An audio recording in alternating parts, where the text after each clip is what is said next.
Welcome to episode 44 of the movie Lighthouse, shining a light through the fog of film. My name is James. I'm Laurie. Yeah, and I'm Wyndham. Always seems to take you by surprise when we're introducing each other, guys. Why is that the case? I don't know. I think I was straight in there. I was like a wicket. No, you weren't. I was right up your back. You were absolutely not. There was like a 2-second pause.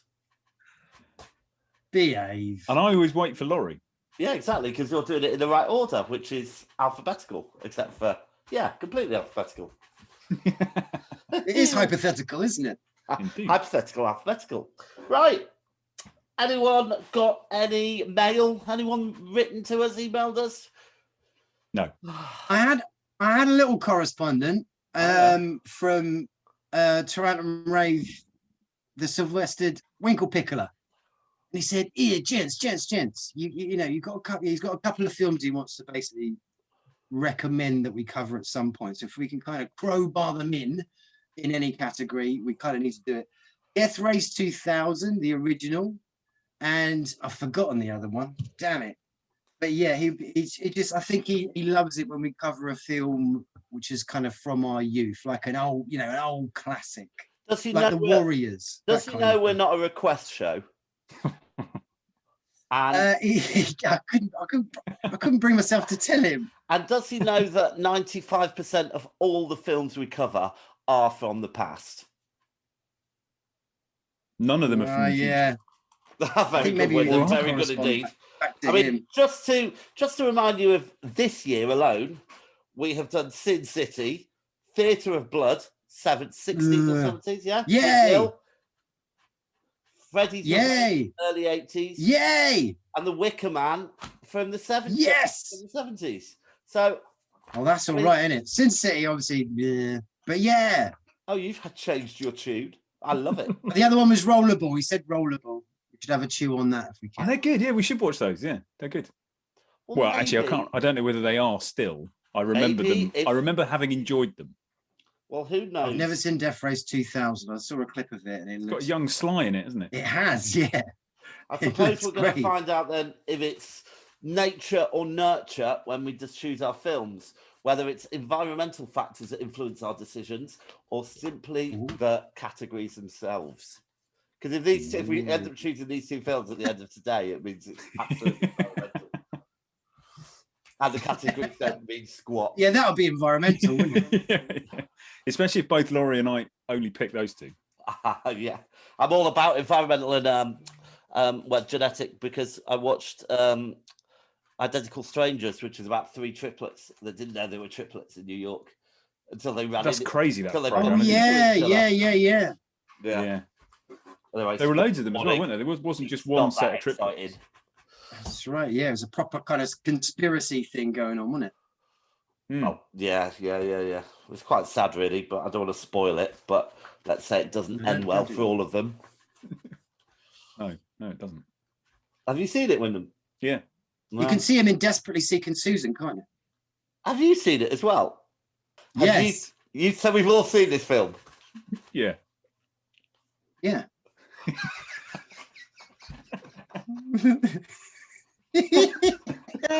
What? Oh, fucking hell. It's so hard talking to you. It's really, really, really hard. It's like having to be like a private eye. Just one more thing. All right. Okay. All right. News. Hi, hon. How's it going? Well, I've got a bit of news. So, cinemas reopen next month on May the 17th. Oh, wonderful. What feels like a long, long time. My questions to you two are, will you be going, or have you got too used to watching your movies at home?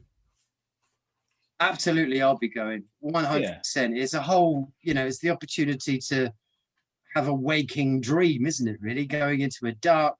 Is it an amphitheater? What are you calling it? Into the theater, as it were. What sort of cinema are you planning to go to? It's not one of those things masturbating or something. Ideally, a really nice one that you can masturbate in really easily. And yeah, but you know, it's like it's like a little window into a dream, isn't it? You're in this dark room, and there's these other souls there, but they're not kind of there, and you just go off into a dream. You get told a story, and absolutely, I want to be back in that kind of environment, and it'll be extra surreal, extra special, I suppose, the first time I go there. So I think the first film I need to go and see needs to be a good one. And actually linked into a bit of news that I had. Apparently Dune is going to probably be drop on the streaming networks rather than going into the cinema. And obviously Dune is a big monster of a film, loads of money, effects and detail that have obviously been put into it. And, you know, being released and dropped on a streaming platform, oh man, I mean, how do you feel about that? What do you reckon? That feels like the kind of film that should be in a cinema. Oh yeah, I'm ambivalent. How big's your telly? Yeah, so it's kind of sad times that's kind of we got to that point. But you know, it seems like that's what they're going to do. So it's fair to say, Laurie, that you're a bit of a theatre, a cinema buff. What was the last film you went to see at the cinema? That's a very good question. Blimey. Because you got kids, so you don't get to go to the cinema, do you? Well, when you do, you kind of Frozen 2 or something like that. It's a big chance it's going to be a. Was it Star Wars, the last one that you went to at the cinema? Probably. And what would that have been? That probably would have been in 1977, I think. The Rise of Skywalker. Oh my God. I don't think that was the last one I saw. Okay. So they'll be looking forward to getting your money back into their cinematic pockets as soon as possible. Yeah, I'm there. Yeah. Mixed popcorn, mix of salt and sweet, slightly heavier on the sweet. You mix them throughout the box, as it were, a little bit of that, little bit, and maybe a bag of Revels. There you go. Like the jeopardy of a Revel can give you. Lovely. How about you, Win? What was the last film you went to see? We went to see Tenet in one of the lockdown releases. Well done, you. Yeah. So, yes, we will definitely go back to the cinema. Excellent. Brilliant. Yeah. Well, there we go. Anyone else got any news? A little bit of news. I got a telegram. Sorry, Winnie Bum. I go for it. I got a telegram that apparently the cadaver of what is it? It's a Sin. Russell T. Harvey. What's his name? Russell T. Davis. Russell T. Davis's It's a Sin series is apparently on a little tugboat on its way to the autopsy. So it's on its way here to be dissected. So that's great news. It's a Sin is a really great little mini kind of TV thing. I don't know if you know, but they did block access to the autopsy room. They bricked it up and made their own little door. Have they? You fuckers. I'll sort that out. But yeah, really great little series. But I just wanted to flag, you know, with that, when they do get in there and start dissecting it, to double bill that with Freddy's Revenge. So, you know, Nightmare on Elm Street 2, Freddy's Revenge, that as a double bill with It's a Sin, perfect. Because obviously that time around AIDS and all this kind of stuff, when we watched it recently, it's like, you know, Jesse, whatever his name is, that character, the fear of, you know, being homosexual and all that AIDS stuff was going on around that time. So it makes that film so much more vivid, I suppose. Not Freddy's Revenge. Do it as a double bill with that. That's what I would say. Anyway, there we go. I can't wait to bring that up. Propose that to your fellow autopsiers. Yeah, get it thrown out of there. How about you, William? Just a sad. I think I know where you're going with this. He does the deaths now. Incredibly talented Helen McCrory. Yes. She's been in The Queen. She's been in The Count of Monte Cristo, a couple of the Harry Potter films. She's done Materials, Roadkill, loads of stuff. She was very big in the theatre. Yeah, and she was in Peaky Blinders. And Medea apparently was amazing. Brilliant. All right, in the beam.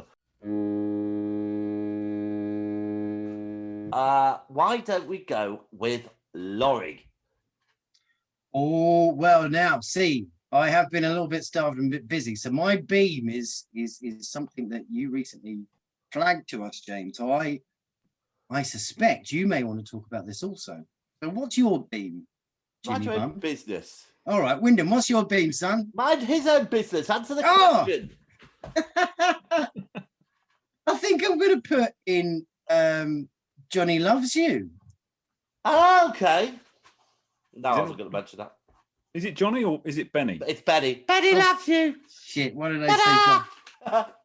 Yeah, but I haven't got enough notes on it because I was really hoping that you guys are probably gonna. Well, listen, we're gonna talk about that.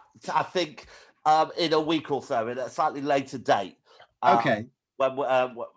Because this is a film that I kind of stumbled on, and it's a couple of years old, but it's a British film, and I was having a little chat with the director, who's a really nice guy. I thought it was incredibly funny. Yeah, it's great. It's really great. Levels. And I was just so impressed. It's incredibly low budget, yet the animation and the puppetry or whatever they bring that thing to life with, it's brilliant. It is really, really, really good what he's done there. It's kind of like to give you a little flavour of it. I mean, you can get it on Amazon Prime. You can rent it for a very reasonable price. Like I say, it's very, very good. You can buy it for about £5, I think. Or you could do that too. So it's, like Shaun of the Dead, where relatively low budget, but looks really great. It's kind of up there with that, to be honest. It is funny. The script's really funny. The acting's really funny. There's loads of kind of sort of references to the things that we love, and you've even covered, really. You've got Puppet Master in there. I loved that. When I was watching it, I was just thinking, this is brilliant. Yeah. Bit of Gremlins, I'm really glad you both like Close Encounters. About it, and I was thinking, oh God, I hope you can like it because I want to talk about it. Yeah, it's really, really, really good. It kind of reminded me a little bit of is it Brain Dead? What's that film that? Yeah, but without the kind of grotesqueness. Peter Jackson. Yeah, Peter Jackson. Yeah. That's in my notes. The mother in Brain Dead's quite a grotesque character, isn't she? All that kind of stuff. Whereas his mother, she's had lovely, had a charm to it. It was just, I think it's when she meets the pineapple and cheese on a cocktail stick that really gets sort of Peter Jackson-y. But it's really, really good. So if you can, go check it out. Benny Loves You. And just, we've talked about all the characters, but the kind of guy who runs the boss of the company, who only stammers on F words. Yeah. Nice little detail. All right, so that is Benny Loves You. Wyndham. Yeah, I'm going to put a film called The Hunt in the beam. It's on Now TV, so Sky, and it's basically a film where it's about the liberal elite hunting the lower class, as they perceive the more right-wing people in society. It's and it is properly tongue-in-cheek, and it is properly looking at the hypocrisy of both sides, and it's quite entertaining. It's quite funny as well, so it's not quite as serious as it sounds. What's the film with Adrian Brody, and he wakes up on a planet with a load of other people in boxes? Is that Predator? Cocoon. One of the Predator.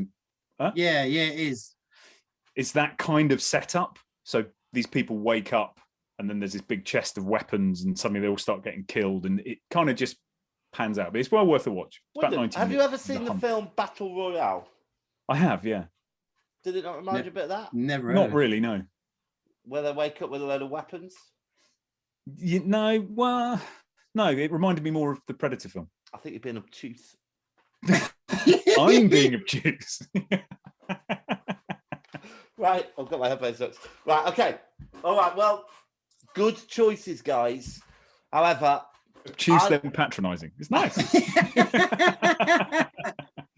Yeah, come on then, Jimmy Bum. Come on, what is it? Well, my selection is going to be Ma Rainey's Black Bottom, starring Viola Davis and Chadwick Boseman. Ooh. It's the last film Chadwick made before he died. It's a Netflix film, and Viola... They're both up for Oscars, aren't they? Yeah, I am pretty... I wouldn't mind betting that they're both going to win female and male Oscars, because it's based on a 1982 play of the same title. And although the story, I think, is more or less fictionalized, the character of Ma Rainey was this 1920s soul singer, black woman, and she was dubbed the Mother of Soul. And she is played by Viola Davis as basically a very unapologetic black woman in a very racist society. And it's all set, it's very much like a play, all set in a recording studio and she's going to record like her most famous song, really, Ma Rainey's Black Bottom, which is brilliant as well. All right, boys, you done seen the rest. Now I'm gonna show you the best. Ma Rainey's gonna show you her black bottom. Way down south in Alabama, I got a friend they call Dancing Sammy, who's crazy about all the latest dances, black bottom stomps and the new baby prances. The other night at a swell affair, soon as the boys found out that I was there, they said, "Come on, Ma, let's go to the cabaret." When I got there, they began to say, "I want to see that dance they call the black bottom. I want to learn that dance. Want to see that dance they call your big black bottom. It'll put you in a trance." All the boys in the neighborhood, they say, "Your black bottom is really good. Come on and show me your black bottom. I want to learn that dance." And it's about the musicians and their lives. They all tell their own story. And Chadwick plays this like young trumpet player who is really trying to break out. And, you know, Ma kind of keeps her down. But her performance is just amazing because she's just so unapologetic for being who she is, which is great. But in a world of opposition, you know, and there's just one bit, which isn't a spoiler, but her nephew is like her driver, and also she says that she'd like him to introduce the track for recording. And it turns out that this young lad has a stammer, and all the band and all the white people recording it were saying, "Look, he can't do it." And she goes, "I don't care what you say, we'll do it, do it. We'll carry on and do it until we get it right." And, you know, obviously it's not like today, every take requires a lot of setting up and records and all that kind of stuff. And it's just wonderful how that kind of plays out, really, and her tenacity. But also Chadwick Boseman gives an amazing performance. So I'm a bit disappointed either of you haven't seen it, really. Yeah, no, that sounds really great. We will Black rectify Bottom. that. See, I was going to say, oh yeah, I've seen Black Bottom, but that's a completely different film. Ma Rainey's Black Bottom, it is called. All right, so come on, Neil. Love on the rocks ain't no surprise. It is Neil, isn't it? Yeah, There it's you go. diamondy. Right, so Wyndham, why don't you kick us off? I'm on a bit of a roll. I'm not watching anything that I want to put on the rocks What is recently. going on with you, I know. Wyndham? I've decided I'm following your lead, and life is too short to pick a film you are fairly certain is going to be shit. Although I did start watching the Yin Yang Bureau, which is a Chinese film. You know how I love subtitled or dubbed into Japanese or anything like that. All over that. And it is it kind of put me in mind of something that Guillermo might do. So it's this kind of fantastical story. And I really wanted to love it. So I guessed it would be that because I didn't. Yeah. It was just a bit, maybe I wasn't quite in the mood to read the film. Maybe that was it. Yeah. Did you watch all of it? No. Okay, well, there you go. It's a testament. Yeah. No one I didn't watch either all the way through. I just saw like certain parts of it. But it recently came out. It's called Creation Stories. So it's kind of like it follows Alan McGee, right? So he's a famous record producer back in the 90s. He was the manager of I've heard about this. Oasis, but then much more cooler bands: Jesus and Mary Chain, Primal Scream, My Bloody Valentine, The Libertines. So he's a big deal, this guy Alan McGee. But I think it's loosely linked with Danny Boyle. I think he was one of the producers, and the guy that plays Spud in Trainspotting plays Alan McGee. Am I right in saying there's a number of directors in this film, and Danny Boyle directed one of the stories? Are there different stories, or am I mentioning that? No, I think it's one thing, solely about Alan McGee. I think there's one director. And it's kind of the journey from him, living in Glasgow, and then sort of really getting to those heady heights of being one of the major record label owners, as it were, of the 90s British rock music. I just wanted. Why did you do British rock music with an American accent? British rock music. That's better. I'm gonna bear up my American accent, aren't I really didn't like Tony Clifton was channeling you then, I think.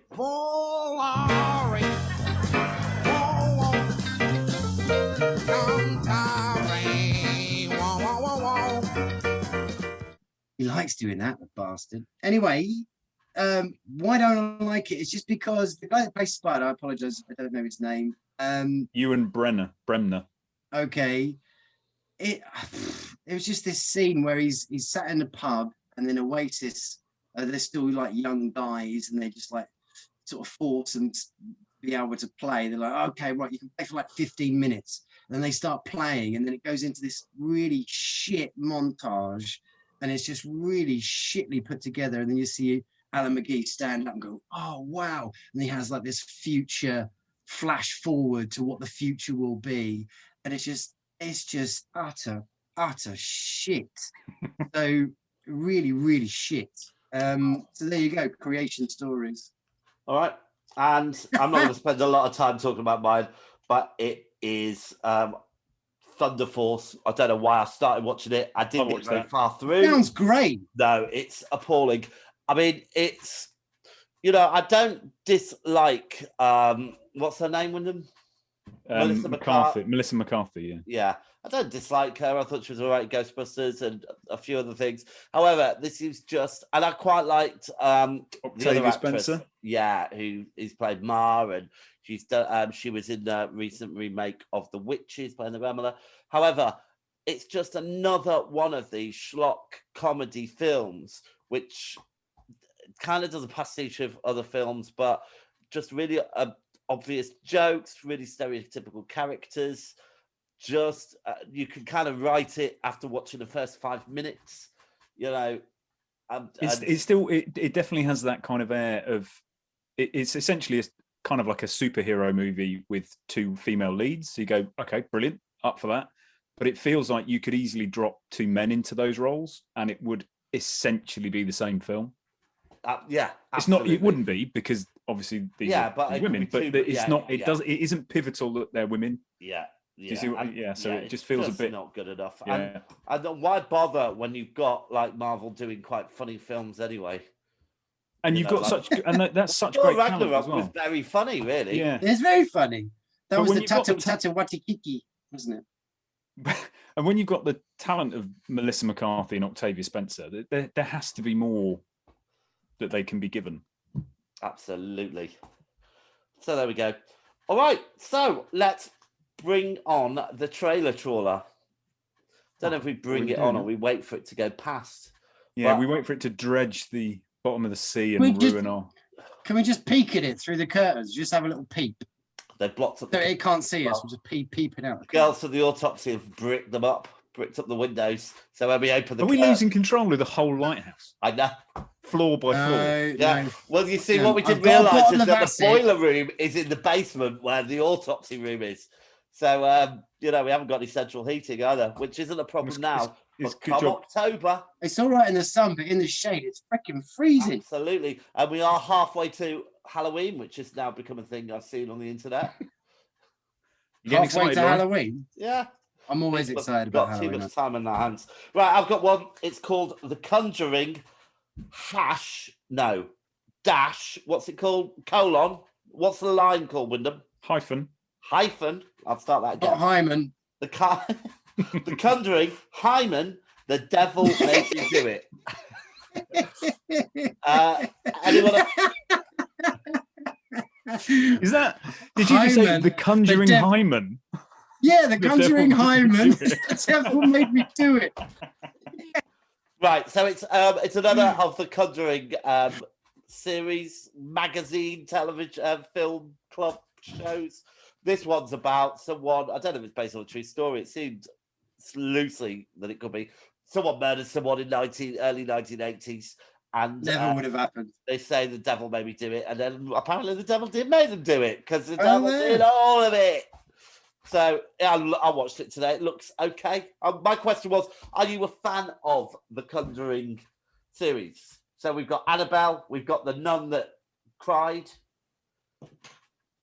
I haven't seen any of them, but I have just looked at the IMDb intro to this one, and it says the chilling story of terror, murder, and unknown evil that shocked even experienced real-life paranormal investigators. There you go. Well, it slightly surprised me as well. So there we go. You two got anything? Wyndham, no. You must be racking them up and you, Laurie, with your desperation to get back into the cinema after 5 years. No. No. Great. No. Okay, so let's move on to our main feature, which is Spaceship Spectacular. Yeah.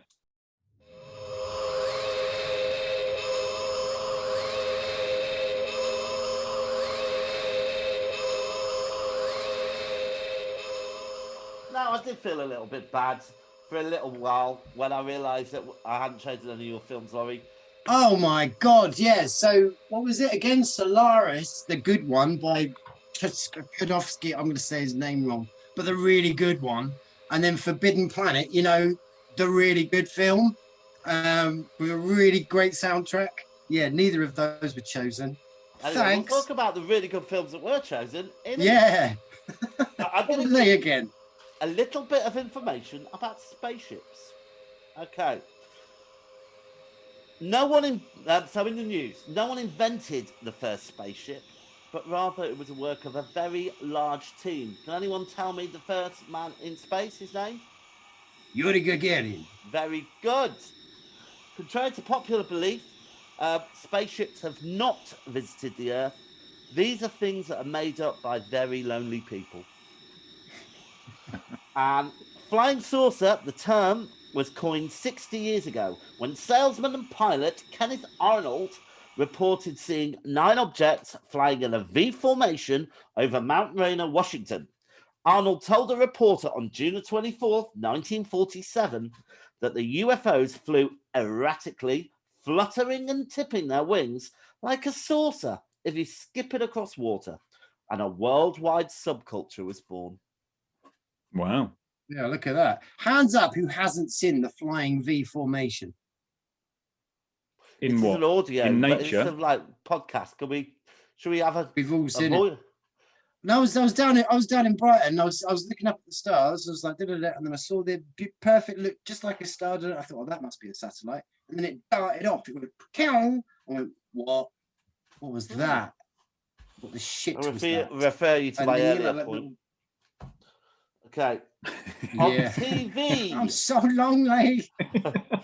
On TV. So television shows that have spaceships in them. I have said Star Trek, Battlestar Galactica, and Red Dwarf.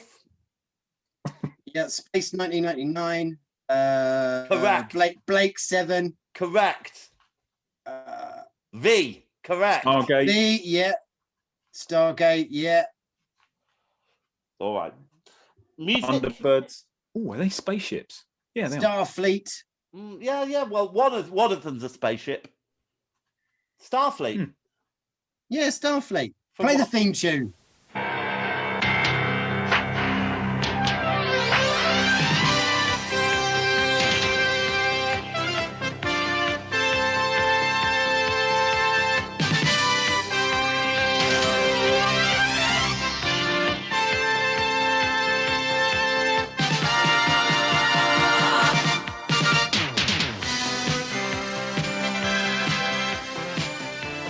what Starfleet is. What's Starfleet? That was the theme tune right there. You remember Look at that, surely? Starfleet.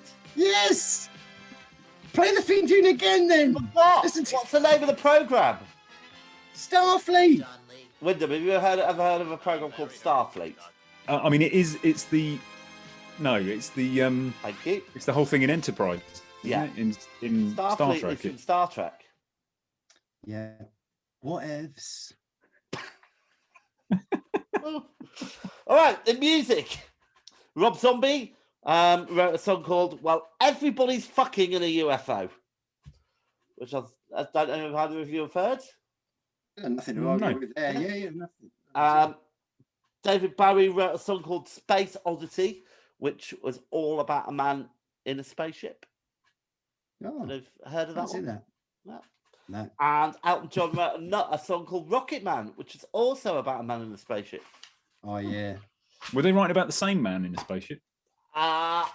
Very possibly. Okay. Well, this is interesting. I've got here in my notes who died. See attachment at the end, but I have no attachment, so I'm assuming. Oh, you're going to talk about, is it the Discovery or was it the Columbia or, oh God. You know what? It. Yes, I was going to talk about that. You'd have reminded me. I don't know why I didn't write that down. You shouldn't write that down. You shouldn't talk about it.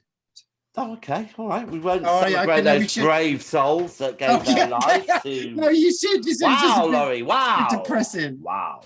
All right. The way it... Anyway, you go. Top 5 grossing films featuring spaceships. Okay, you can all have one guess. Star Wars. Okay. Any one of those films. And Laurie? What am I saying here? The biggest grossing spaceship? Yeah. Film about spaceships. That's rushy. I'm afraid that's time up. All right. I'm afraid neither of you were correct. E.T. At number 5 was Aliens. At number 4 was Alien. At number 3 was Apollo 13.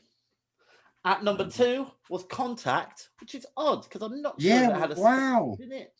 I really like Contact. Was a film called 2001: A Space Odyssey. Wow. There we go. Wow. There you go. Let's start with our first feature film. This film is called Moon.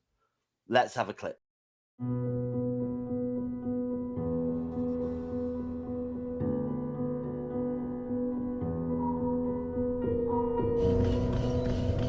Sam Bell reporting to Central.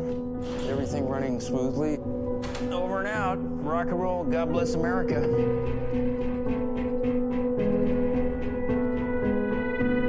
Good morning, Sam. Do you want me to cut your hair there? Lunar Industries remains the #1 provider of clean energy worldwide due to the hard work of people like you.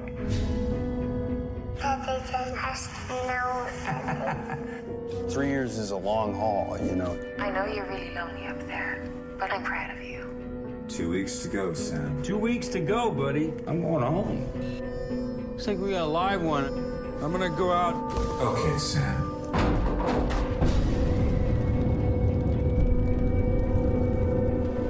Leaving Serang, working perimeter.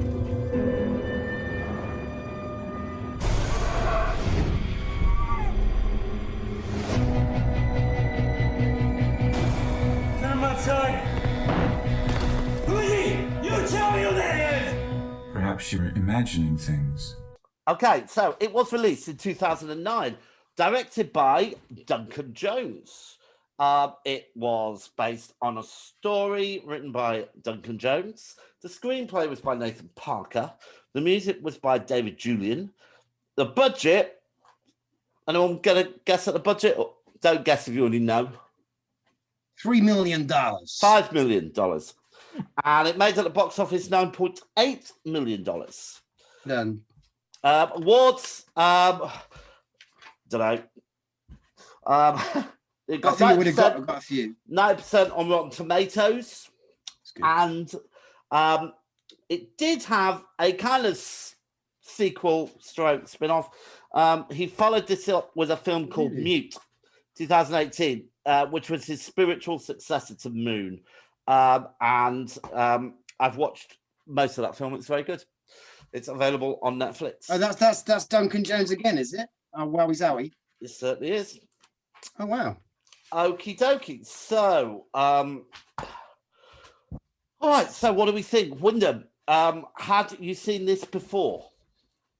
Oh, sorry, Laurie. Sorry, Laurie. Would you give us your 1 minute synopsis to this film, please?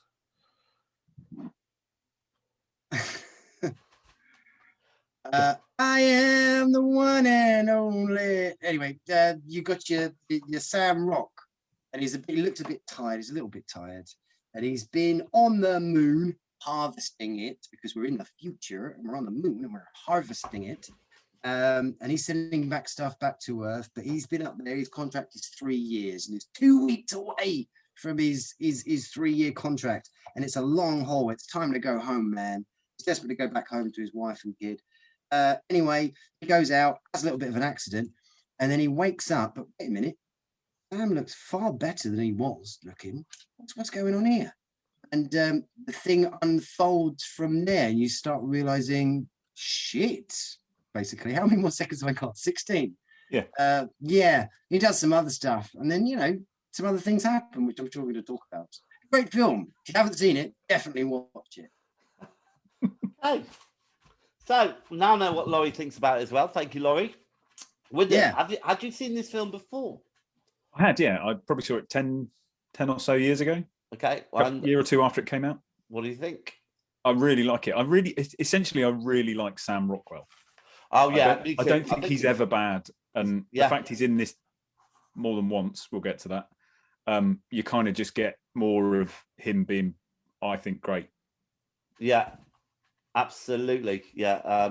Brilliant actor. I don't think I've seen a number of in a bad film either.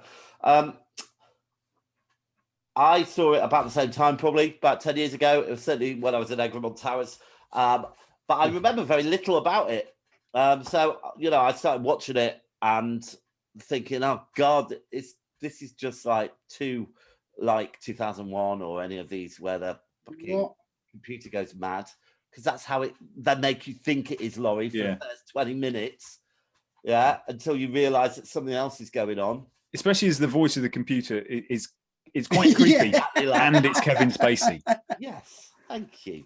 What about you, Laurie? Had you seen this before? No? I have saw this before, yes. I think it just as it landed on DVD. And I had a suspicion it was going to be quite good. I heard good things about it. And it is jolly good. Like you say, Sam does a great job.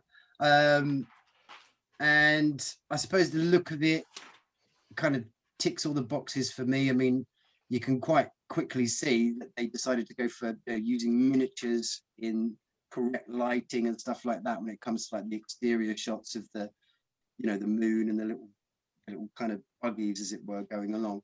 So yeah, lovely pace to it. Lovely soundtrack that kind of runs through it. All right, well, listen, let's just talk a little bit about the effects. Might as well get in there now you've mentioned it. But I think you're right. I think it's brave and a nice move to use real life like models, miniatures, and all that kind of stuff. However, it did look incredibly artificial. I thought that. What? I don't know if anyone agrees with me. And actually, the set pieces on the moon when Sam's pretending to be weightless looked very fake kind of to me as well. Don't know if anyone else agrees with that. Well, you only really see him doing a little bit of jumping around. Yeah, well, I don't need a lot. I can watch something for 4 seconds and have an opinion on it. Just a little bit of jumping around. That's all you need. Yeah. And I didn't think it looked overly fake. I thought it looked really good. And actually, the shots of when he's out driving to the harvesters are kind of lengthened shots, and it'd be so easy just to kind of it'd be so easy just to kind of a couple of seconds and then you're at the harvester and you're progressing the story, but they don't, because it's out. They lengthen that shot and it's like he's just trundling along. It's beautiful really because it's a miniature. The light is falling on the detail of those models. I don't think it's a miniature when he's in the thing driving along. Well, no, maybe not that regular size. You think? But yeah, no, I think it's got a lovely tone and texture to it. I mean, like, yeah, even Red Dwarf, parts have great kind of miniature bits to it. It's funny you should say Red Dwarf, isn't it, Laurie? Because as you probably know, they use a lot of the set from old Red Dwarf shows to make the set of Moon. Did they really? They did indeed. Holy shit! Especially the bits where they go down and find all the other clones. Oh, wow. Cool. Yeah, because I was getting just like this kind of sort of Red Dwarf vibe every now and again for some weird reason. Awesome. I love that. Thank you for that. You're yeah. welcome. So you have rather subtly introduced the main plot point / twist here. Yeah. Who are those clones? So this is a film all about clones, and at that point, it's not. This is a film all about corporate evil. Well, yeah, but it's not. It's not. This is a film all about true love between machines and muscle. 100% of the time that actors are on in this film, they are clones. There are no other people in this that aren't clones. So how can it not? You had your Matt Berry, you had the guy turning up. Yeah. Right. 5 seconds. And his daughter. Not actually there on tape. Anyway, my point is it's about clones, and I can't remember what. No. Now. It's definitely about the soulless evil of capitalism. No, it's definitely about the way a computer can fall in love with muscle. But as soon as that's how good a film it is. So as soon as I realised that the film wasn't about a computer that was trying to kill him, that's when it kind of got incredibly much more interesting for me, I guess. Yeah, I mean, so Sam, he has his accident and he wakes up. He's looking much, much, much better. And so you just start continuing the synopsis where we kind of left off. Should we go for it? I don't know. Yeah, go for it. You, this is where it kind of all suddenly kind of starts unfolding for you. So he'll go out. You think he's been laying there for a week or so because he's looking so much better. But no, it's pretty much immediately after the accident. So what the shit's going on here? So he drives out, goes over to where the accident had happened, and he finds a knackered version of him. It's like, what? In a spacesuit stuck in the accident. It's like, what the shit? All right, we don't need to go over the story because we're assuming people have seen it. So yeah. So my point. All right. So this basically gave Sam Rockwell the chance to perform against himself, I guess. Ping pong against himself. Yeah. What do we think of those performances? I think he's great. I think he's one of those actors who you have some actors who can do effortlessly cool really well, and you have those actors who can do a bit broken or a little bit simple or whatever really well. He can do both, and he does both in the same shot in this film. And I think I'm deeply in love with Sam Rockwell. Yeah, I think he's amazing. I don't think. Yeah, and I also was thinking, if anybody had the terrible idea of remaking Beetlejuice, he could be Beetlejuice. They are currently making a sequel to Beetlejuice. And is he Beetlejuice? No, Michael Keaton's Beetlejuice. Wow. I think that's a really cool call, though. Cool call there, Wyndham. Yeah, I can see that. Sam is. I mean, look. If we think about other similar films where such things have happened, where the same actor plays different characters, I don't know. Kind Hearts and Coronets, maybe, or any film by Eddie Murphy. And we were all desperately trying to think of them, and you're going, oh, "Fuck, I can't even remember what it's called." Meet the whatever it is. In this, I really bought into the fact that they were two different people, even though they were clones of the same people. Yeah. So his one version is essentially 3 years older than the other one, and that's as the story plays out. Essentially, the premise is that Sam Bell has signed a 3-year contract with this energy company to farm the moon for them, and at the end of that 3 years, he expects to go home. But as it all starts playing out, every one of them are clones, and you start getting the feeling they are designed to break down. 3 year just around about at 3 years, and then they wake up another one. And so this kind of entrapment almost. Kind of this, how many rights what rights does a clone have? And so he ends up acting against himself 3 years older than the person he was. It's really good. It's really clever. Yeah. And it's more than just 3 years, isn't it? I guess because it feels like that's a lifetime of the clone. So they're coming to terms with death, dying, and mortality. But you find out as the film goes on, there's been like countless of them before, and the only real constant that's been there is this,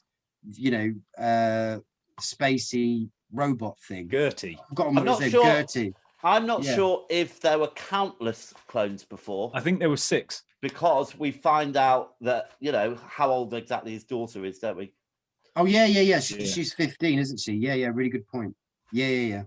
So sorry, you missed that. I think. All right, sorry, darling. Yes, nice detail. But yeah, you do feel Birdie at the beginning. You think, oh, he's a malevolent little bugger, and he expresses himself by like an emoji face, which is used really, really well. Oh, I didn't like that, but I liked it. I really liked it. I'm not a fan of emojis. Covered in like little, what's it called, post-its. But as it goes on, you find out that he's been this constant watching all this going on and how it's kind of being treated, and he's like, no, I'm on your side, man. I'm gonna try and help you. Yeah. I mean, there's just enough mystery in it to keep your interest throughout the whole thing, but it's not you're not trying to work out, what's going to come next. You're more focused on the characters and their journey together but the mystery does just keep drip feeding away, I thought, which was nice. Yeah, and it's almost that sort of disbelief of the fit one, the young one, looking at the old one. And they're both still, you can see internally, they're still holding on to what they believe they are. And then there's this lovely moment quite later on in the film where he gets to have a very quick call with his daughter. And when he speaks to his daughter, he finds out, his kind of wife has passed away. And that Sam is actually there. He is Sam. And then he shuts the call off, and there's this great shot of it just pulls back again. You see a bit more miniature action, and you see the Earth there and the moon there, and you kind of realize, he's like the son of the moon. He is not Sam. He's completely alone, basically. It's very, very good, and it's all that internal stuff. It's like, wow. And right at the beginning, when you see tired Sam saying, "Look, I've been here 3 years. It's been a long haul, man." You can already feel that sort of claustrophobia, that sort of frenzy already in him. You can feel it. And it felt a little bit lockdowny as well. Well, I was just going to say about that, do you think that this film is more relevant because of lockdown and, people being isolated and on their own, or, trapped with people? It would be a lie to say I'd even considered it. Wow. Yeah, no, I did right at the beginning. That didn't occur to me, but as you say, maybe. Well, there we go. Let's hope we don't go back into lockdown for another 2 years. Let's not do that. That's what happens. I put here, I love films about isolation. Castaway springs to mind. Can anybody think of any others? Blue Lagoon. Not isolation, is it? Are they like shagging the whole way through it? Yeah, the Blue Lagoon. But can you think of any films where people have just been on there and it's just like a one-hander? Oh, okay. What about that one where Deadpool is in a coffin, buried? I haven't seen it. I have seen that. Yeah. Well, I saw half of it. I did lose interest, to be honest. Yeah, I can imagine. Yeah. How about the one where the climber falls and traps his arm and he has to cut it off with a penknife? Oh, yeah. 120 something hours? That's it. Yeah, quite good. Anyway. All right. So I did think there is a fairly major plot hole in this, though. Go on. So you've got Gertie, who is a computer, and at the beginning, the tired Sam is saying, "Have they fixed the secure satellite yet? Because I want to be able to contact home directly." And again, yeah, sorry, it's on the list. It's low on the list. Yada yada yada. When the young Sam comes out, he creeps out of sickbay. He comes around the corner and he hears Gertie having a video call with live video call, and it's important to the plot. But Gertie's a computer, could have just sent. They wouldn't have had why would they have a computer actually talk to people on Earth? Why wouldn't it just be a message sent? Or he just did his emoji faces. I think I can answer your question for you. Poo, aubergine. Because Gertie is actually a computer with artificial intelligence, which means it can respond to questions that are asked of it. So I suppose it's the opportunity for those people down on Earth to ask questions to the computer. Yeah, but he could just go. Yeah. Well, he could do. And then the other one is why would they? This might be to your point about it being artificial intelligence, but why would it? Although its job is to protect Sam, why would it come up and go, "Oh yeah, no worries, I've got the password for you, fella. No worries. This is the password to all the recordings of your previous dying self." Yeah. Why would it do that? Because it wants to show him. It wants him to understand. This is where we're going into the territory. I think it wants him to be happy, doesn't it? It wants the best for him. And he wants him to understand. He's sick of it. Gertie is sick of it. And they have that little chat, and then Sam turns to him and says, "Look, we're not programmed. We're people. Do you understand?" He tells Gertie, "You remember that. We are people." He says that just before he turns him off and clears his memory banks. Unplugs him, yeah. All right, so what about direction? Anything anyone wants to say? I thought it was it's a great film. It's a lovely film, well directed. You know, and actually, I think it benefits from the fact. Yeah, it benefits from the fact that the fight, when he's fighting himself, they had to shoot in a way that didn't show one of the faces. Because if that was made now, as in with that Will Smith film, they'd computer generate the other face, and it would be weird. I like it. Or in I think what was it, Enemy of the World, which is a Patrick Troughton Doctor Who, or I think every Doctor basically fought against a doppelganger. They just used really bad stunt doubles and didn't really try to disguise it.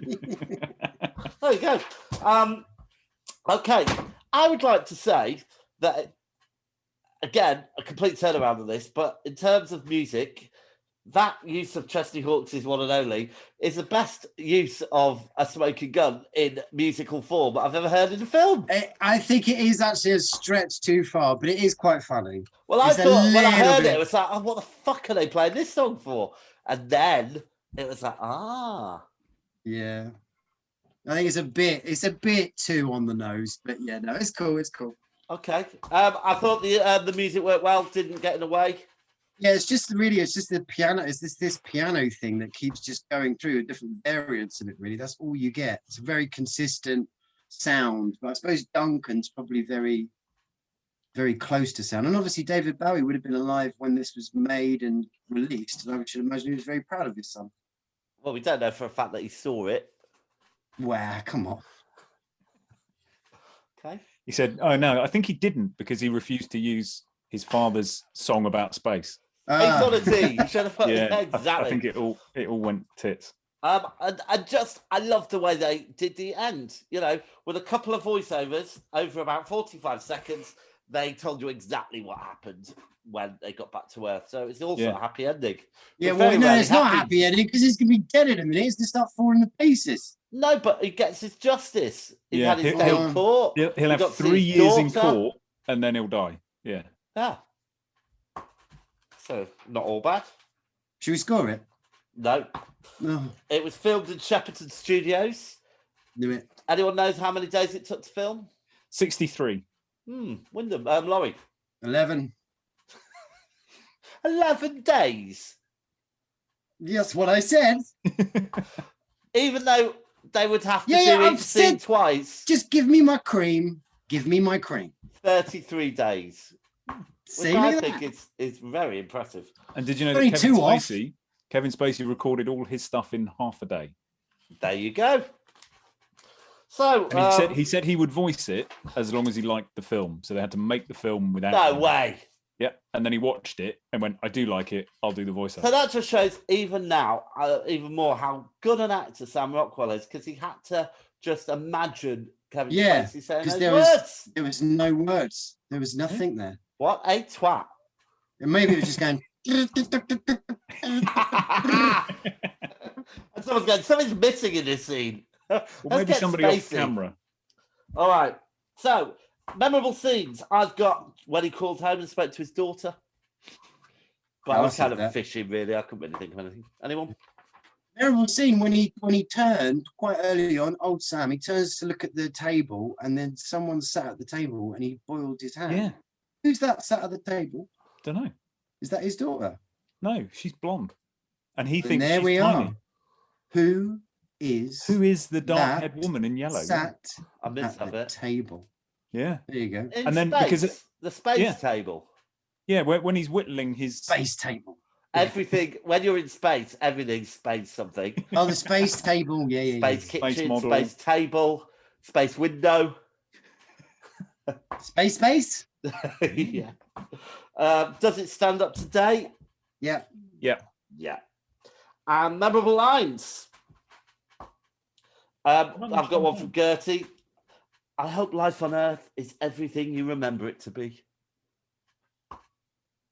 And then Sam got one. You look like a radioactive tampon. In the big yellow coat. Yeah. All right, shall we score it then? Yeah. Okay, I'm going to kick us off with performances with a big fat 10. Wow. Wyndham. 9. Oh. Laurie. 8. Right. Effects. Wyndham. Effects. 7. Laurie. 8. 6. Plot. Laurie. 8. 8. 8. Oh, bing. Rewatch factor. 7. 7. Yeah. 6. All right. Sorry, I should have asked. Direction. 9. Wyndham. 7. 8.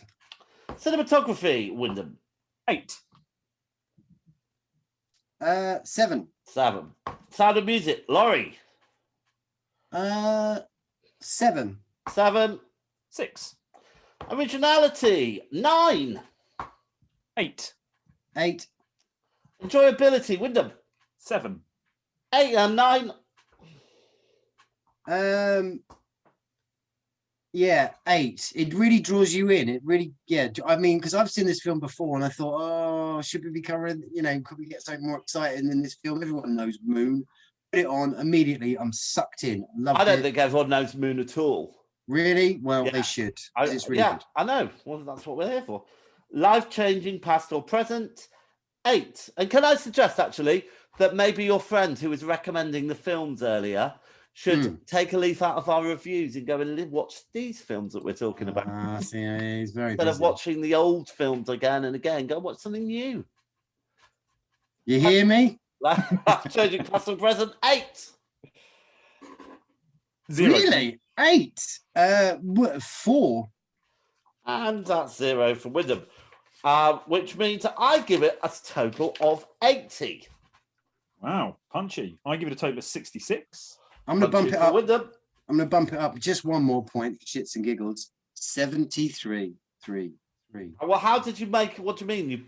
You put it up? You can't change the score. Is it 72, really? So I was keeping my score as I was going through. Yeah, it's really 72, but 73. Right, 72 with the 3. As an echo. Threw me a little bit. Bear with. Sorry, honey. Is Movie Lighthouse score of 72.6 recurring. Which, if you rounded it up, would be 73. 3. Right, so 72.6 puts it on our leaderboard, 2021 leaderboard, in second place with 72.6, just above The Descent, but below The Wicker Man, which I think is pretty reasonable. I think that's pretty reasonable. And in the bigger scheme of things, it It matches. Is it 72.66 reoccurring? Did you say? Yeah. I did. Yeah. Okay. It shares a place with the little-known film Wreck, which is number 22. Great film. Which is just above Nightmare on Elm Street, but just below Dead Man's Shoes. It's a good little grouping there. Lovely little grouping there. There we go. All right. So let's move on to our second feature, which is Event Horizon. Wake up, Jason. What? Who said that? What? Jason, you are a chicken. You are a chicken. When you awake, fuck. Let's see if we can get to wet himself. No. Oh, yeah. Jason, you need to urinate. Urinate. Right. It was released in 1997. It was directed by Paul W.S. Anderson. Why he needed to put both letters of his middle names in there, I don't know. Author... What's your middle name, James? James. What's your first name? James. Are you James Wielden? No, James Wielden. Oh, nice. My middle initials would be GJ. No, they wouldn't. Oh, of course. JW. Yeah. Right, the music was by Philip Kamen. Budget was 60 million. Ooh. Fucking wankers. It unfortunately only made $42 million. So that means it made a bit of a loss. Only gets 28% on Rotten Tomatoes. Sequels and spin-offs. As you would probably imagine, if it made such a loss, why make a sequel or a spin-off? However, of course they did. In August 2019, it's reported that Paramount Television and Amazon Studios were developing a television series based on Event Horizon. So there we go. It featured Lawrence Fishburne as Captain Miller, Sam Neill as Dr. William Billy Weir, Kathleen Quinlan as Peters, Jolie Richardson as Lieutenant Stark, Richard T. Jones as Cooper, Jack Noseworthy as Ensign Justin, Jason Isaacs as DJ, Sean Pertwee as Smitty, Peter Marinka as Captain John Kilpack, and that'll do. Quite an all-star cast. Let's have a clip. After 7 years in deep space. There were 18 people on board this ship when it disappeared. I want them all accounted for. Opening outer door. It came back, abandoned. Any crew? Negative. This place is a tomb. But it didn't come back alone. Captain Miller! I've got some problems here! This ship has been beyond the boundaries of our universe. Who knows where it's been? And what it's brought back with it. Did you hear that? What is it? The ship is reacting to us and the reactions are getting stronger. What are you telling me? That this ship is alive? Oh. I have such wonderful things to show you. I went to see this film at the cinema. It was one of those films that I went to see when I was underage and snuck in with my sister and probably one of her many boyfriends at the time. I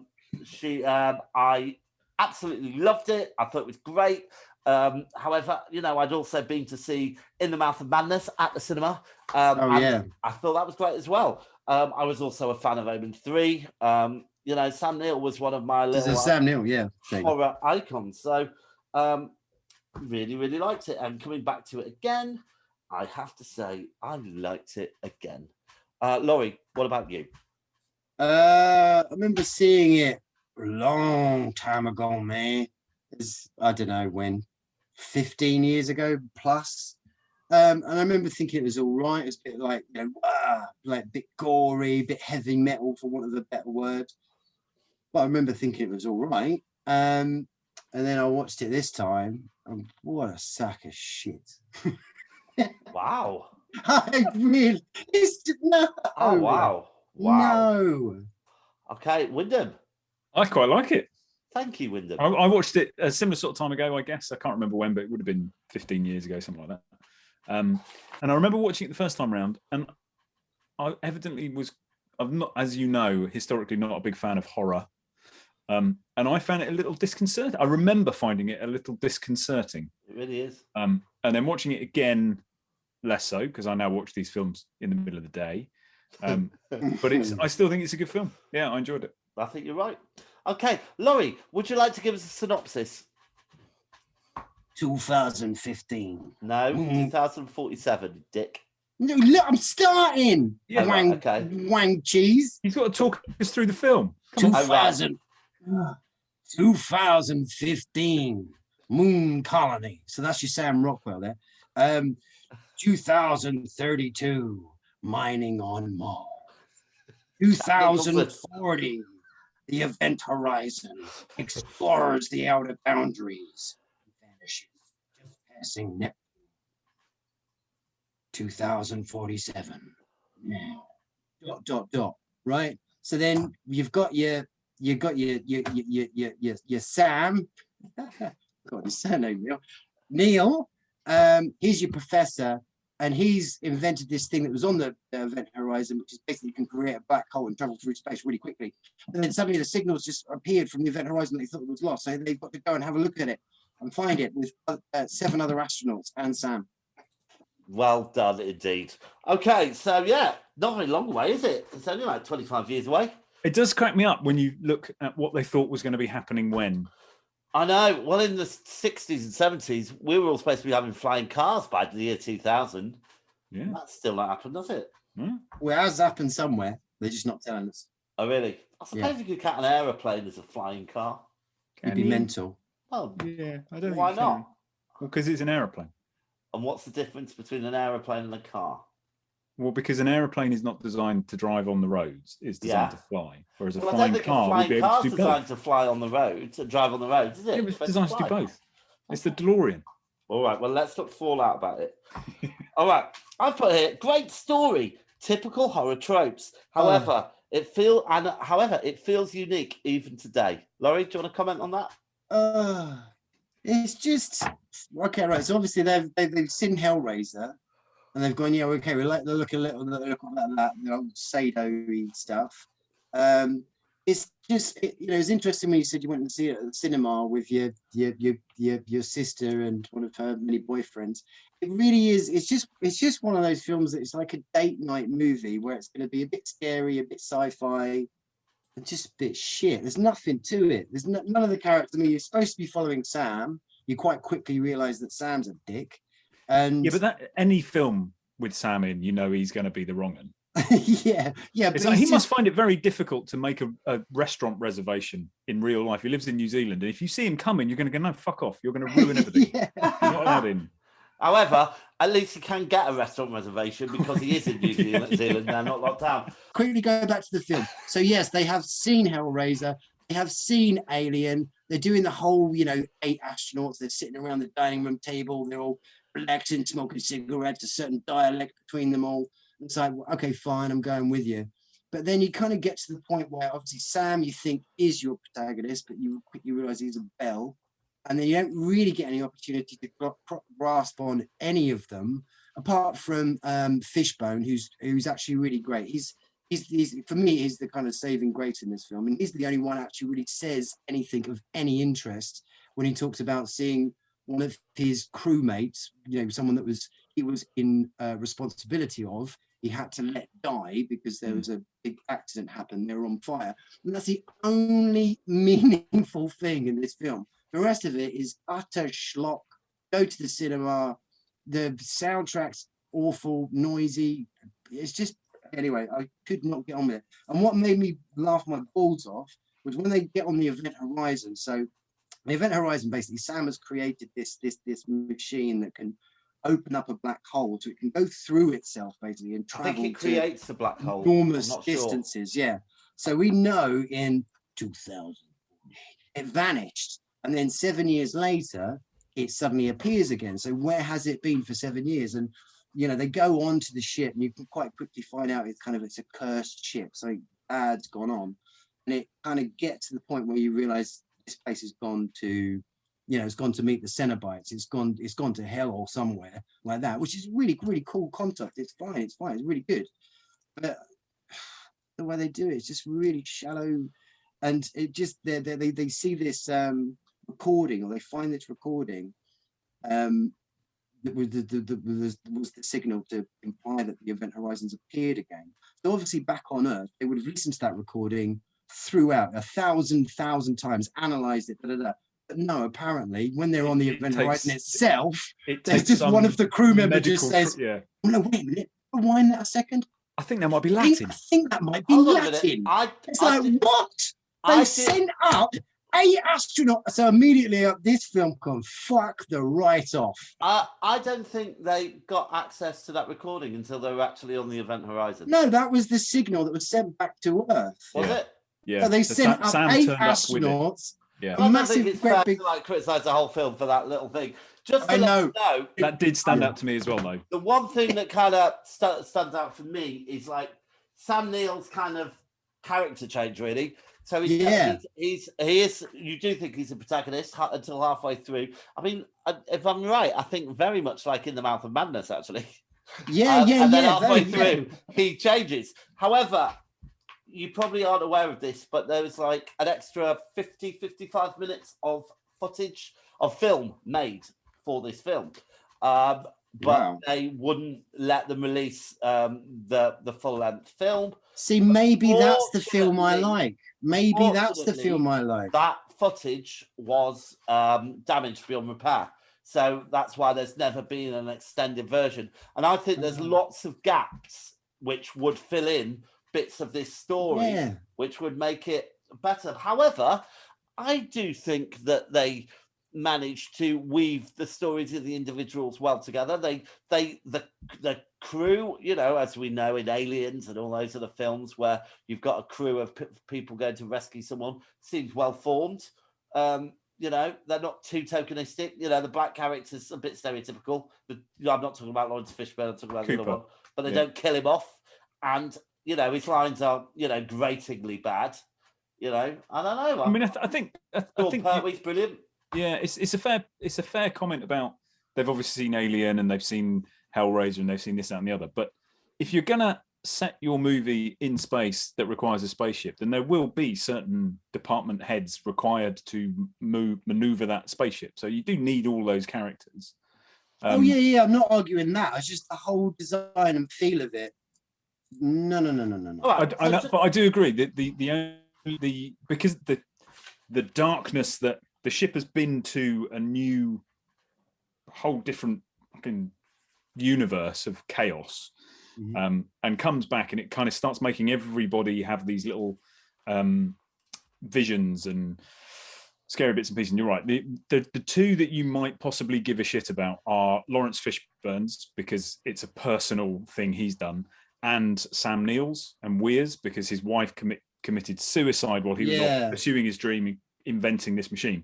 But you don't care about Sam Neill's because he's a fucking wrong'un. You've already cut him loose, so you're still with Fishburne, and he has that sort of, like I say, literally the only like sentence or paragraph in the whole bloody film where he talks about what he had to do and that sacrifice he had to do, and it will always stay with him. There's not another word uttered in this whole film. What? Listen, I'm just talking a little bit about the effects. I will agree that I think the makeup, those visual effects, do look pretty dated. They don't especially the eyes. But however, I think that the spaceship and the design of that is actually spectacular. I think it looks amazing. The way that the Event Horizon machine, opens up, and that room and the corridor towards it, all of that looks fucking amazing. That to me, I think, is very telling, though. You can tell Sam Neill designed it because it's a cheese grater, a meat grinder that leads you into a room that is obviously destined to channel evil. Exactly. This is the thing. I mean, like I say, the concept is absolutely superb. I love it. So you've got this thing where you've you've got a black hole that can twist and change, and you can travel in space, but it's gone to somewhere really malevolent, really dark, really satanistic, as it were. But straight from the off, they go on board the ship, and they're actually telling you the ship's design is a fucking monster. Like the way that the doors shut, these huge spikes. Okay, right. So I'm supposed to believe that the ship was designed like that, am I? And then this like black hole portal thing is a thing off a heavy metal cover. It's like spikes, and it's already this. It's all designed. It's just it knocks you out of the film. It's like it's already trying to be whoa. I'm Satan from hell. I mean, let's be honest. No, that's supposed to be the science bit. I disagree because I think scientifically, obviously the science is a load of bollocks. Yeah, sure it is. I quite like the fact that they try to tell you it isn't. However, to say that I want a red button. They need that room at the bottom, which is somehow masked and magnetized. And that's what they're saying. All those things are magnets, basically. It would have to look spherical. It would have to look something like that. Of course, they are gonna base it on. We're only Hellraiser. Yeah, which was only like 8 or 9 years before. I don't think it's a terrible design. I think it's a great design. It is actually in itself a great design, but for me to read the film and enjoy the film, it just knocked me out completely. No, it's okay. Not everybody's right, are they? Yeah.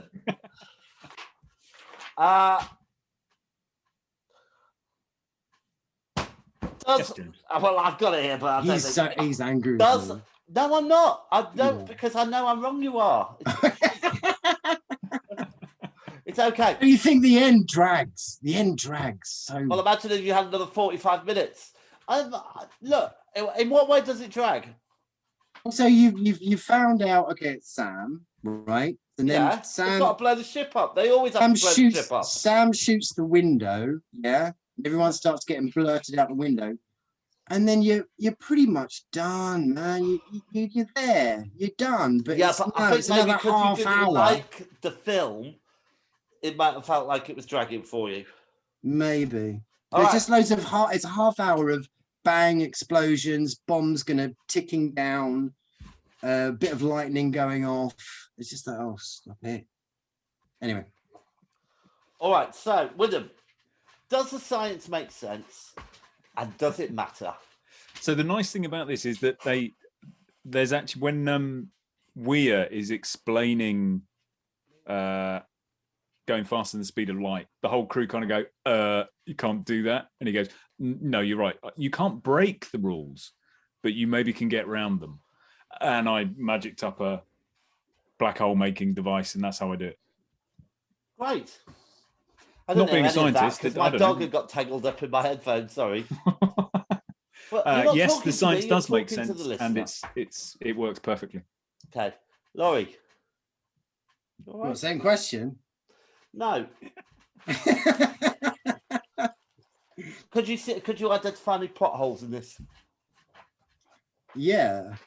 Please, this is your opportunity. We're just like, oh, okay, all right. Maybe it's not a plot hole. Maybe it's more an exploration into Weir's mind. This is Sam Neill's mind. So if he was anything to do with the design of the Event Horizon itself, why was it already designed so malevolently? Why? Well, why do you think destined from the moment malevolent? From the moment it was made, it knew where it was going to go, kind of thing. Okay, well, that's quite interesting. Look, that's already in Weir. No. Well, then there it goes. So that's bollocks. It goes back to the film. It's a silly thing. They didn't know where it was going. They didn't know they were sending it into a dimension like hell, a chaos dimension. Why design the doors with big fucking spikes coming out to the end? All right, why in the film Alien are there lots of corridors which are pretty dark and eerie looking with water dripping down them? Very functional. So you're probably looking at not functional. A functional room would be a fluorescent lit room with no places for things to hide. Surely, obviously, they have to build. If they're making a film about a horror film, if they're making a film which is horror set in space on a spaceship, there has to be a certain design element to the spaceship that is spooky. Surely. All right. Okay. I'm down. Oh dear. No, it feels like the end of the actual film now. It's like I've already shot the window. Okay. Yeah, but there is that. But the ship brings him back, right? Mm-hmm. I wasn't really paying attention to what you were just saying, so good man. Complete non sequitur. Yeah, the ship does bring him back. He says, and it gives him his eyes back by the looks of it. Yeah, that's when he comes back as full Cenobite, isn't it? Yeah. Thank you, Wyndham. I rest my case. That was good. Okay, any memorable scenes? I thought when I can't remember his name, the young lad gets blown out the airlock. Justin. Baby bear. What does he say? What does he say? So this is proper date night stuff. This is the moment where the whole cinema goes, oh. What does he say? What does he say?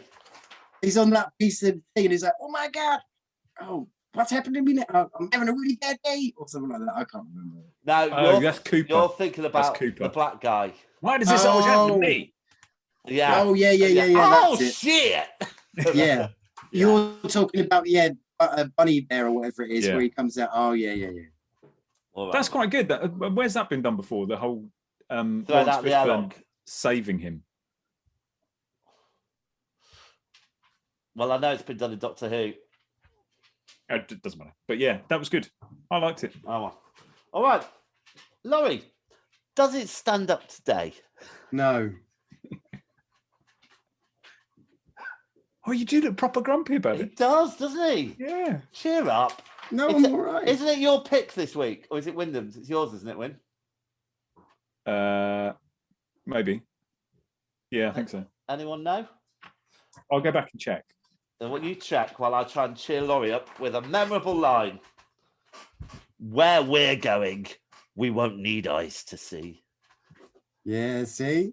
Yeah, you see? Yeah. I see. It's so weird in that other realm. You got any memorable lines, Laurie? I haven't got any memorable lines, no. Right. Okay. I am going to kick us off with our scores. Now, don't be angry, because I do honestly like this film. So, performances, I'm going to give it a 10. Well, as I was thinking about it, I didn't really have an issue with anyone's performance. So you're giving it a 10 because you don't have an issue with anyone? Well, I really like this film. I thought that Sam Neill. I thought Sam Rockwell was amazing. He's out of his mind. All right. Anyway, I'm sticking with my original thought. Okay, so I've gone 7. All right. Laurie, are you somewhere in between? Oh, yeah, I'll say 6. Okay. Effects, Wyndham. Effects. 8. Laurie. 6. 6 from me. Plot, Laurie. It's a good idea. 7. 7. 8. Rewatch factor. 8. Wyndham. 6. 2. Ooh. Direction, Wyndham. Direction 7. Laurie. 4. 8. Cinematography, Laurie. 6. 8. 7. Sound of music, 6 from me. Wyndham. 7. Laurie. Music was real schlocky, off the shelf wank, and right at the end, can you remember the music right at the very end when did it go fucking shit as shit could be? I don't notice the music anywhere near as much as you do. I thought the music worked really well as well. Yeah. In any film though, so it's obviously just a personal. So I'm being a dickhead now. I'm gonna give it 2. Originality, Wyndham. 8. Laurie. Even though it copies from every other film ever made. 4. And 7 for me. Enjoyability, Laurie.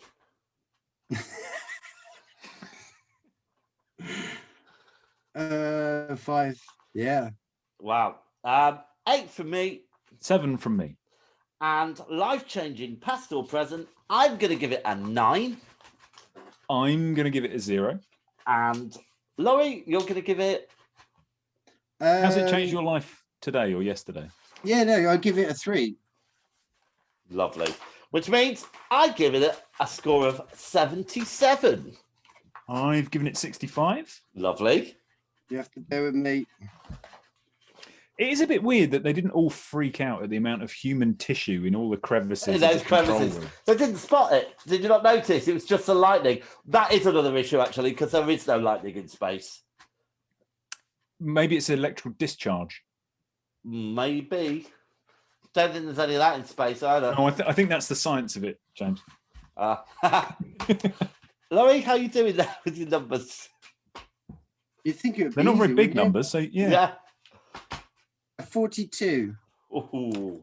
42. You know that's your lowest ever score. No, I was actually giving it a lot more than I thought I should, really. Which it is really, it, it's bump. Just bump. 61.3 recurring. All right, so.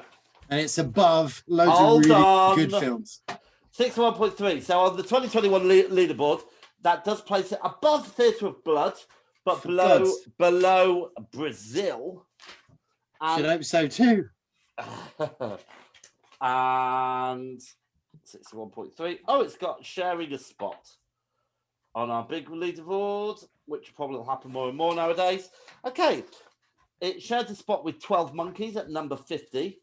And it's below The Running Man and Edward Scissorhands, but it is above, I'm pleased to say, Tales from the Crypt and Eyes Without a Face. Oh my God. So it's a slightly better film than Eyes Without a Face. And I think we all enjoyed that, didn't we, Laurie? God, you said that with your mouth as well.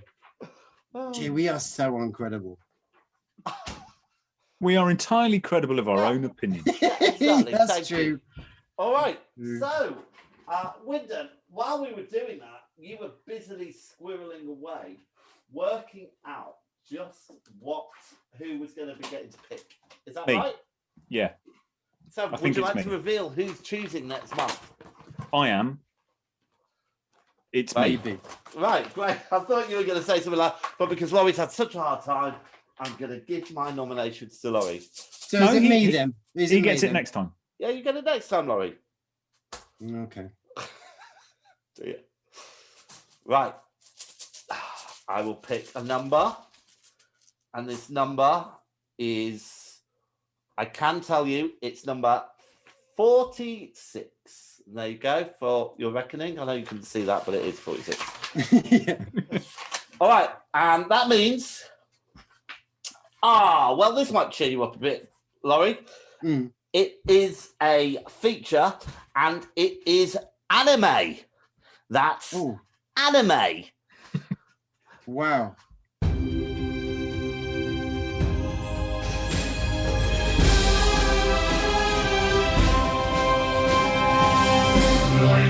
Do you want me to go first? Yeah. All right.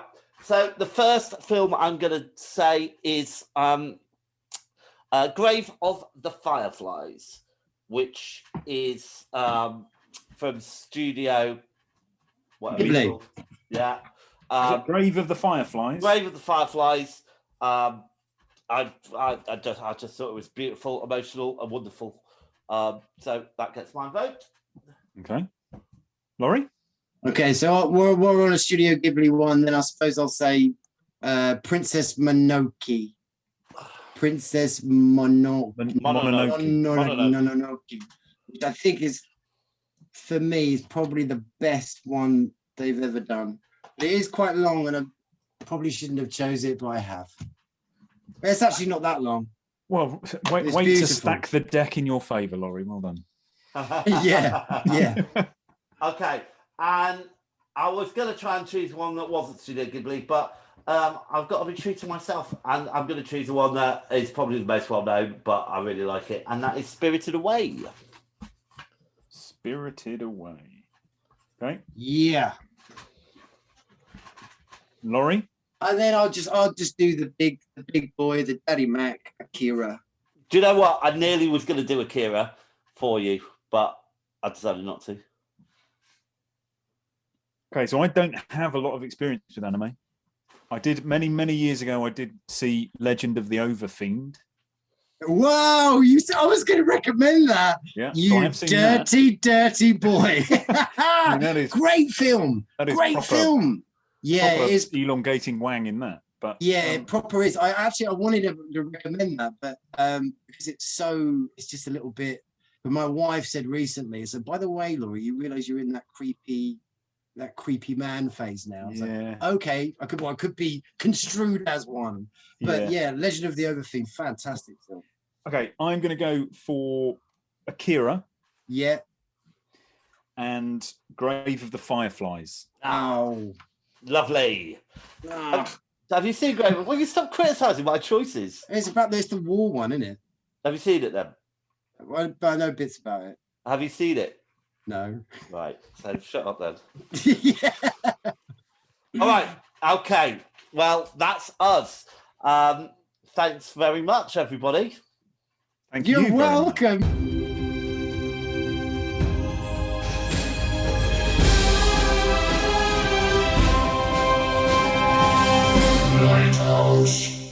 You've got to edit in Starfleet soundtrack. There isn't any such thing. Starfleet, honestly, look it up and look at the opening titles of Starfleet. It's awesome. Starfleet opening titles. Who's in it? What is it? Loads of marionettes. That is a program called Starfleet, inspired by Brian May. Not Brian May. Brian May. Yeah. It's inspired by Thunderbirds and shit. Brian May made it though. It was all he put all his God. money into it and everything. The Queen, dude. Yeah, you got to play the theme tune. Come on.